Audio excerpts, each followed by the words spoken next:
Stock market में लगातार profit कमाने का वो एक होली ग्रेल क्या है? इस सवाल पर तो घंटों बहस हो सकती है। कोई कहता है वैल्यू इन्वेस्टिंग, कोई टेक्निकल चार्ट्स की बात करता है। लेकिन आज हम इन सब से हटकर एक बहुत ही सरल और शक्तिशाली विचार पर बात करेंगे। ये एंड्रियास क्लेनो की किताब स्टॉक्स ऑन द मूव से आता है। उनका एक सीधा सा मंत्र है, जो स्टॉक्स चल रहे हैं वो चलते रहने की ही कोशिश करते हैं। बिल्कुल। और ये बात कोई शौकिया ट्रेडर नहीं कह रहा है।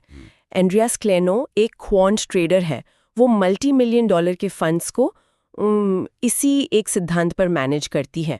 तो आज हम किसी किताबी थ्योरी पर नहीं, बल्कि एक प्रोफेशनल फंड मैनेजर के असली ब्लूप्रिंट को समझने वाले हैं। ये वो सिस्टम है जो इमोशंस को, आप कह सकते हैं, पूरी तरह बाहर रखता है और सिर्फ एक चीज पर दांव लगाता है, मोमेंटम। तो चलिए इस सिस्टम की परतें खोलते हैं। आज का हमारा मिशन ये समझना है कि ये मोमेंटम असल में है क्या, वो कौन से नियम हैं जो इंडेक्स को भी मात दे सकते हैं, और सबसे जरूरी वो कौन सा सीक्रेट है जो 2008 जैसे बड़े बाजार क्रैश में भी पोर्टफोलियो को बचा सकता है। क्लेनो अपनी किताब की शुरुआत में ही एक बड़ी मजेदार बात कहते हैं। वो कहते हैं कि बाजार में सिर्फ दो तरह के लोग होते हैं, एक जो भविष्यवाणी करते हैं और दूसरे जो एक सिस्टम को फॉलो करते हैं, और उनका मानना है कि पैसा सिर्फ दूसरे वाले ही बनाते हैं। उनका एक कोट है, बाजार रैंडम नहीं है लेकिन अप्रत्याशित जरूर हैं, इसलिए भविष्यवाणी मत करो, सिस्टम फॉलो करो। ये बात सुनने में जितनी आसान लगती है ना, करने में उतनी ही मुश्किल है, क्योंकि हमारा दिमाग हमेशा क्यों पूछना चाहता है। ये स्टॉक क्यों बढ़ रहा है, आगे क्या होगा? और क्लेनोंग कहती हैं कि ये सवाल ही सबसे बड़ी बाधाएं हैं। सफल निवेश का राज सिर्फ 3 चीजों पर टिका है: ट्रेंड को पहचानना, नियमों का सख्ती से पालन करना और अपने जोखिम को कंट्रोल में रखना। और इन सब का राजा एक ही है, मोमेंटम इज किंग। यहीं पर मुझे एक बात थोड़ी अजीब लगती है। हम सबने तो हमेशा सुना है सस्ता खरीदो, महंगा बेचो, लेकिन ये मोमेंटम वाली स्ट्रैटेजी तो इसका ठीक उल्टा कह रही है। महंगा खरीदो और ज्यादा महंगा बेचो। क्या ये ज्यादा जोखिम भरा नहीं है? मतलब हम किसी स्टॉक के टॉप पर खरीदने का खतरा नहीं उठा रहे? बहुत अच्छा सवाल है, और यही वो पहली, क्या कहते हैं, मनोवैज्ञानिक दीवार है जिसे इस सिस्टम को समझने के लिए तोड़ना पड़ता है। ये सिस्टम सस्ता या महंगा देखता ही नहीं है, ये सिर्फ मजबूत और कमजोर देखता है। इसका मानना है कि जो स्टॉक पहले से ही मजबूत है, मतलब जिसे बड़े बड़े इंस्टीट्यूशनल निवेशक खरीद रहे हैं, उसके और मजबूत होने की संभावना ज्यादा है। हम रिटेल निवेशक तो बस उस बड़ी लहर की सवारी कर रहे हैं। हम ट्रेंड शुरू नहीं करते, हम उसे फॉलो करते हैं। ठीक है, तो मजबूत साहब का मतलब है वो स्टॉक जिसकी कीमत बढ़ रही है। लेकिन कई बार तो कोई पेनी स्टॉक भी एक हफ्ते में दुगना हो जाता है। क्या वो भी एक हाई मोमेंटम स्टॉक है? नहीं, और यही इस सिस्टम की खूबसूरती है। ये एक आम गलतफहमी है। देखिए, क्लैंडोर के लिए मोमेंटम सिर्फ रफ्तार नहीं है। उनका फॉर्मूला क्वालिटी को रफ्तार से ज्यादा अहमियत देता है। वो मोमेंटम को मापने के लिए 2 चीजें देखती हैं। पहला, 12 महीने का रिटर्न, और दूसरा, उस रिटर्न में वॉलेटिलिटी यानी उतार चढ़ाव कितना था। असल में वो रिटर्न को वॉलेटिलिटी से भाग देती हैं। इसे एक उदाहरण से समझते हैं। मान लीजिए 2 स्टॉक हैं। स्टॉक ए पिछले साल 40% ऊपर गया, लेकिन उसका सफर एक रोलर कोस्टर जैसा था, कभी 15% ऊपर, कभी 10% नीचे। वहीं स्टॉक बी सिर्फ 25% ही ऊपर गया, लेकिन बहुत शांति से, एक सीधी रेखा की तरह। तो क्लेनो का सिस्टम स्टॉक बी को चुनेगा। बिल्कुल सही। स्टॉक बी का मोमेंटम स्कोर स्टॉक ए से कहीं ज्यादा होगा, क्योंकि एक स्मूथ अप ट्रेंड इस बात का संकेत है कि यहाँ स्मार्ट मनी यानी बड़े फंड्स धीरे धीरे खरीदारी कर रहे हैं, जबकि बहुत ज्यादा उतार चढ़ाव अक्सर सट्टेबाजी का संकेत होता है, या किसी खबर पर आधारित उछाल का। हाँ, जो टिकाऊ नहीं होता। तो ये वॉलेटिलिटी एडजस्टमेंट एक तरह का क्वालिटी फिल्टर है। हम एक शांत, स्थिर चढ़ाई चाहते हैं, चीख पुकार वाला रॉकेट नहीं। ये तो बहुत दिलचस्प है। तो हम ऐसे शांत, लगातार चलने वाले स्टॉक्स की तलाश में हैं। अब सवाल यह है कि हजारों स्टॉक्स के समंदर में से इन्हें ढूंढे कैसे? वो असल स्ट्रैटेजी क्या है जिसे कोई भी फॉलो कर सकता है? हाँ, अब आते हैं उस रेसिपी पर जिसे क्लेनो अपने फंड्स में इस्तेमाल करती हैं। इसका ढांचा बहुत सीधा और मैकेनिकल है। इसमें अनुमान या भावना की कोई जगह ही नहीं है। स्टेप 1 है, अपना यूनिवर्स चुनें। क्लेनो साफ कहती हैं कि छोटे मिड कैप स्टॉक से दूर रहें, अपनी खोज सिर्फ लार्ज कैप स्टॉक्स तक सीमित रखें, जैसे भारत में निफ्टी 100 या निफ्टी 200 या अमेरिका में S&P 500। ऐसा क्यों?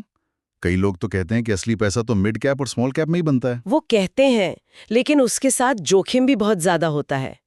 लार्ज कैप चुनने के 3 बड़े कारण हैं। पहला, लिक्विडिटी। आप आसानी से बड़ी मात्रा में खरीद बिक्री कर सकते हैं। दूसरा, इनमें मैनिपुलेशन या हेरफेर बहुत मुश्किल होता है। और सबसे जरूरी, इनमें ट्रेंड्स ज्यादा साफ और भरोसेमंद होते हैं।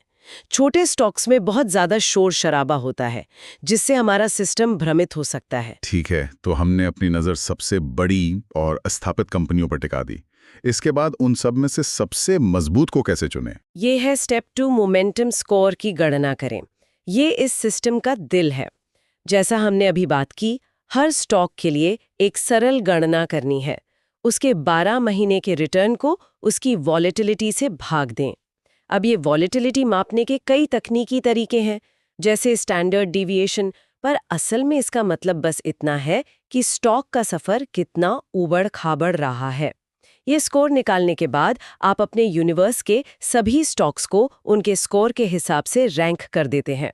सबसे ज्यादा स्कोर वाला सबसे ऊपर। तो हमारे पास एक लिस्ट आ जाती है जो हमें बताती है कि इस वक्त बाजार के सबसे मजबूत खिलाड़ी कौन है।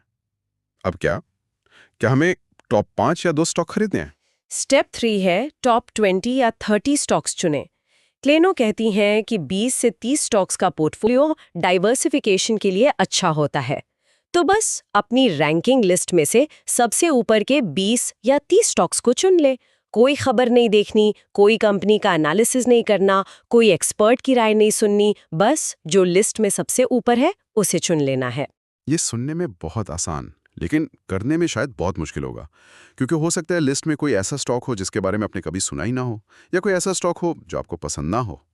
खैर, मान लिया हमने 20 स्टॉक चुन लिए, अब उनमें पैसा कैसे लगाना है? ये स्टेप 4 है और ये बहुत जरूरी है।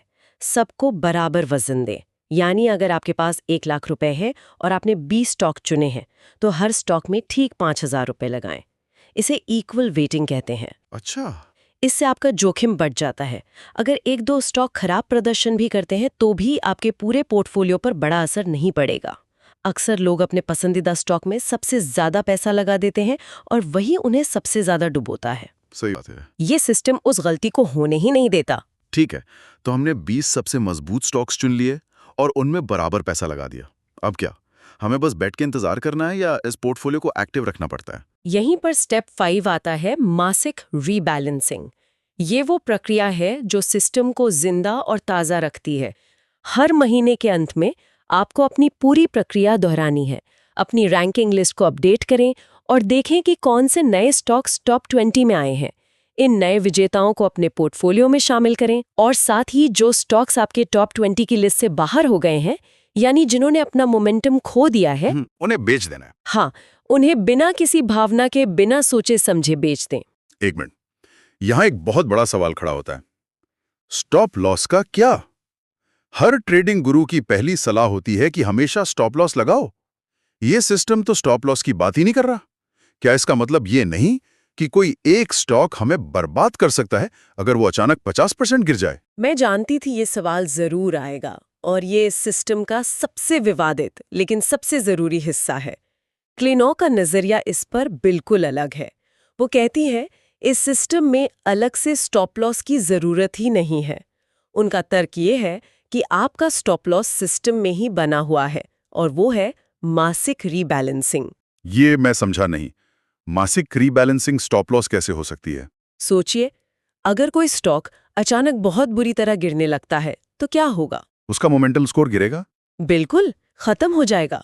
और जब आप महीने के अंत में अपनी लिस्ट अपडेट करेंगे तो वो स्टॉक टॉप 20 या 30 की लिस्ट से बाहर हो चुका होगा। सिस्टम आपको उसे बेचने का सिग्नल दे देगा। क्लेनो कहती हैं कि रोजाना के स्टॉप लॉस सिर्फ बाजार के शोर में आपको ट्रेड से बाहर फेंक देते हैं। ये हो सकता है? हो सकता है कोई स्टॉक एक दिन 5% की दे और आपका स्टॉप लॉस हिट हो जाए, लेकिन उसका बड़ा ट्रेंड अभी भी ऊपर का हो। ये सिस्टम आपको उस बड़े ट्रेंड पर बने रहने देता है और सिर्फ तभी बाहर निकालता है जब ट्रेंड सच में बदल जाता है। और क्योंकि हर स्टॉक में सिर्फ 4-5% पैसा लगा है, इसलिए कोई एक स्टॉप आपको बर्बाद नहीं कर सकता। मतलब ये सिस्टम का मूल सिद्धांत ही है, जी विजेताओं को तब तक चलने दो जब तक वो सच में थक ना जाएं, हाँ, और हारने वालों को बिना किसी दया के जल्दी बाहर कर दो। ये एक ऐसा नियम है जिसके बारे में सब बात करते हैं, लेकिन जिसे लागू बहुत कम लोग कर पाते हैं। ये सिस्टम उसे ऑटोमेटिक बना देता है। बिल्कुल, आपने एकदम सही पकड़ा। ये सिस्टम इंसानी भावनाओं, लालच और डर को पूरी तरह से समीकरण से बाहर कर देता है। और जब आप ऐसा करते हैं तो नतीजे चौंकाने वाले हो सकते हैं। क्लिनॉ ने अपनी किताब में जो बैकटेस्टिंग के नतीजे दिखाए हैं, उनके अनुसार इस स्ट्रैटेजी ने लंबे समय में इंडेक्स से 2 से 3 गुना बेहतर रिटर्न दिया है, अच्छा बल्कि कम गिरावट के साथ। अच्छा, कम गिरावट वाला हिस्सा ज्यादा दिलचस्प है।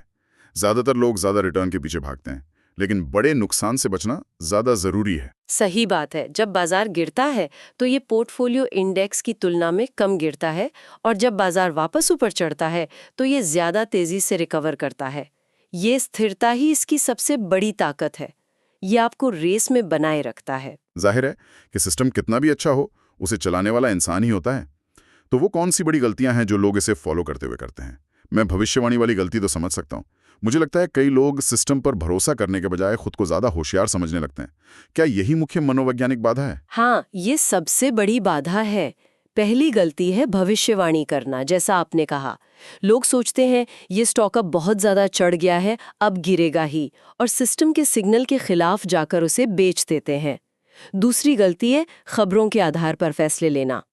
सिस्टम कहता है स्टॉक X खरीदो, लेकिन टीवी पर स्टॉक Y की चर्चा हो रही है, तो लोग भावनाओं में बहकर Y खरीद लेते हैं। एक बार एक क्लाइंट ने मुझे बताया था कि सिस्टम उसे एक ऐसा स्टॉक खरीदने के लिए कह रहा था जिससे वो नफरत करती थी। उसने नियम तोड़ा और स्टॉक नहीं खरीदा। अगले 6 महीनों में वो स्टॉक 2 गुना हो गया। तभी उसे समझ आया कि इस सिस्टम में आपकी राय की कोई कीमत नहीं है। और तीसरी और चौथी गलती? तीसरी है शॉर्ट टर्म सोचना। ये सिस्टम महीनों और सालों में काम करता है। हो सकता है कोई 1-2 महीने आपका पोर्टफोलियो अच्छा प्रदर्शन ना करें। लोग घबराकर सिस्टम छोड़ देते हैं, ठीक उसी वक्त जब वो काम करना शुरू करने वाला होता है। और चौथी गलती है, जैसा हमने बात की, घबराहट में अपनी पोजीशन काट देना। सिस्टम पर भरोसा ना करके छोटे मोटे उतार चढ़ाव में बाहर निकल जाना। क्लिनॉ के अनुसार इस खेल में सिर्फ 3 चीजें चाहिए: धैर्य, अनुशासन और सिस्टम पर अटूट विश्वास। और सबसे बड़ा डर जब बाजार क्रैश होता है, जैसे 2008 में हुआ था या 2020 की शुरुआत में। उस सुनामी में तो सब कुछ डूब जाता है। तब ये सिस्टम कैसे काम करता है? क्या ये भी उतनी ही बुरी तरह गिरता है? और यहीं पर यह सिस्टम अपना असली जादू दिखाता है। जब सब लोग पैनिक में बेच रहे होते हैं, तो ये सिस्टम आपको भविष्यवाणी करने से नहीं, बल्कि नियमों का पालन करने से बचाता है। ये अपने आप डिफेंसिव मोड में चला जाता है। सोचिए, जब बाजार क्रैश होना शुरू होता है तो क्या होता है? लगभग सभी स्टॉक्स का मोमेंटम स्कोर बुरी तरह गिरने लगता है। अच्छे से अच्छे स्टॉक भी लाल निशान में होते हैं। सही है। तो जब हम महीने के अंत में अपनी रीबैलेंसिंग करने बैठेंगे, तो हमारी लिस्ट में ज्यादातर स्टॉक्स का मोमेंटम स्कोर कम हो चुका होगा। बिल्कुल। तो सिस्टम आपको बताएगा कि आपके मौजूदा 20 में से शायद 15 या 18 स्टॉक्स अब हाई मोमेंटम नहीं रहे, इसलिए उन्हें बेच दें। अब सवाल उठता है कि उनकी जगह खरीदें क्या? कुछ भी नहीं। हाँ, क्रैश में तो कोई भी स्टॉक ऊपर नहीं जा रहा होता, कोई नया हाई मोमेंटम स्टॉक मिलता ही नहीं है, तो सिस्टम आपको कुछ भी नया खरीदने का सिग्नल नहीं देता। इसका मतलब हमारा पोर्टफोलियो अपने आप कैश में बदल जाता है। एग्जैक्टली। आप खराब स्टॉक्स बेचकर सुरक्षित कैश में बैठ जाते हैं, जबकि बाकी दुनिया डर में और ज्यादा बेच रही होती है। इस तरह मोमेंटम ही क्रैश में आपकी ढाल बन जाता है, बिना किसी भविष्यवाणी या डर के। आप बस नियमों का पालन कर रहे होते हैं, और नियम आपको खतरे से दूर ले जाते हैं। ये आपको बताता है कि सबसे समझदारी भरा काम है कुछ न करना, बस अपने खराब स्टॉक्स बेचकर कैश पर बैठ जाओ और तूफान गुजरने का इंतजार करो। तो स्टॉक्स ऑन द मूव से जो सबसे बड़ा सबक मिलता है वो ये है, भविष्यवाणी करना छोड़ो, एक सिस्टम को फॉलो करो, मोमेंटम पर भरोसा करो, क्योंकि जो चल रहा है उसके चलते रहने की संभावना ज्यादा है। और सबसे बढ़कर अनुशासन बनाए रखो, चाहे आपका दिल और दिमाग कुछ भी क्यों ना कहें। बिल्कुल। क्लिनोस का साफ कहना है कि ये कोई रातों रात अमीर बनने की स्कीम नहीं है। ये बाजार की ताकत का फायदा उठाने की एक व्यवस्थित प्रक्रिया है। अगर इस स्ट्रैटेजी को 5 से 10 साल तक अनुशासन से फॉलो किया जाए तो नतीजे जीवन बदलने वाले हो सकते हैं। ये धैर्यवान और अनुशासित निवेशक के लिए है, न कि रोमांच खोजने वाले ट्रेडर के लिए। ये पूरी रणनीति इस एक गहरे विचार पर आधारित है कि इंसानी मनोविज्ञान, जो लालच और डर से चलता है और जो बाजार में ट्रेंड्स को जन्म देता है, वो कभी नहीं बदलता। लेकिन ये एक महत्वपूर्ण सवाल भी खड़ा करता है जिस पर सोचा जा सकता है।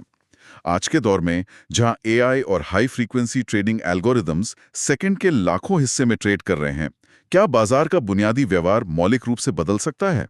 और अगर ऐसा होता है तो इस जैसे सरल नियम आधारित सिस्टम को भविष्य में जिंदा रहने के लिए खुद को कैसे डालना होगा?